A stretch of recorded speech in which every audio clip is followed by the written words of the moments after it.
Hey guys, welcome back to my channel. Wanted to do a tutorial for you guys today of a trick that I did recently called the Magician's Aptitude Test. I had a couple of different requests for a tutorial on this one, and so I thought I'd go ahead and share it with you guys. So this, if you don't remember, is a trick where I have the spectator answer a few multiple choice questions about magic, and each answer has a value, and at the end of the questions we add up the value of the answers that they picked. We counted down to that card in the deck, arrived at a random card, and then that card matched a prediction that I made at the beginning of the trick. So go back and watch that video if you want a reminder of what the trick looks like, and then come on back and I'll show you how it's done. So the only real secret to this trick is the deck. And this deck happens to be a Svengali deck. A Svengali deck, if you're not familiar, is a deck where every alternating card, every other card is the same. In my case here, I've got one where every alternating card is the Queen of Spades. All the other, cards in between are just different cards. And also, all of the Queen of Spades, or the forced card, they're a little bit shorter than the random cards. And so what that means is if you cut the deck, you always grab a long card, which are the normal cards, which means the card that you're left with on top is one of the shorter identical cards, the duplicates. And that'll be important to know in a minute. So what happens is I introduce the deck. I invite the spectator to cut the deck as much as they want.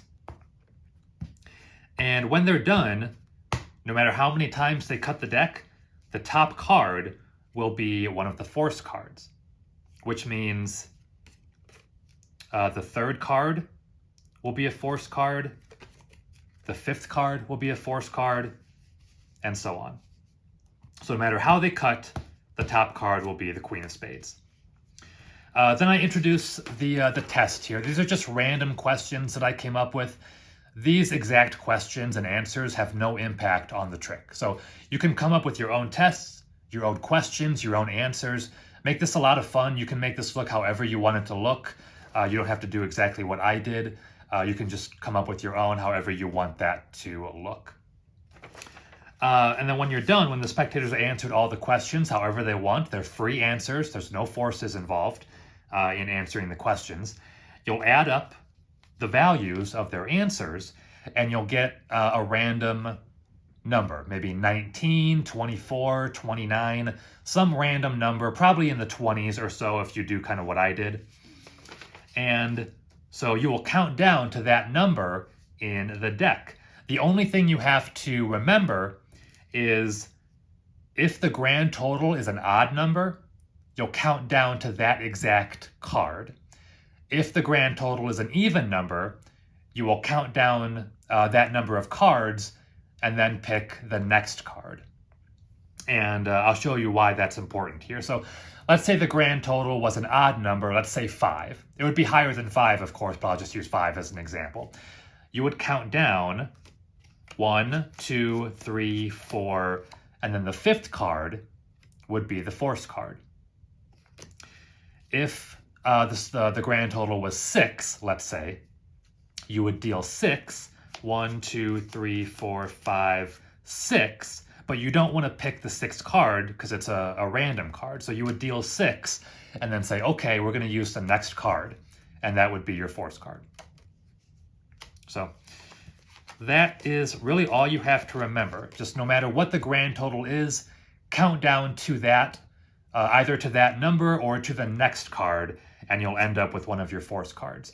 And then what happened in the video was I had the Queen of Spades, or the forced card, set aside as a prediction at the beginning of the trick. And once you've picked your forced card, you can show some of the other cards as well that they could have picked. So you could have picked any of these cards if you had picked different answers, a different number. You could have ended up on any of these cards here. So that's really all there is to it. It's just a Svengali deck, a Svengali trick that I kind of dressed up the presentation a little bit. Again, this test, these questions, make up whatever questions you want. This is just a way to get a grand total that you count down to in the deck. So have some fun with this, come up with your own questions, your own answers, and really make it your own.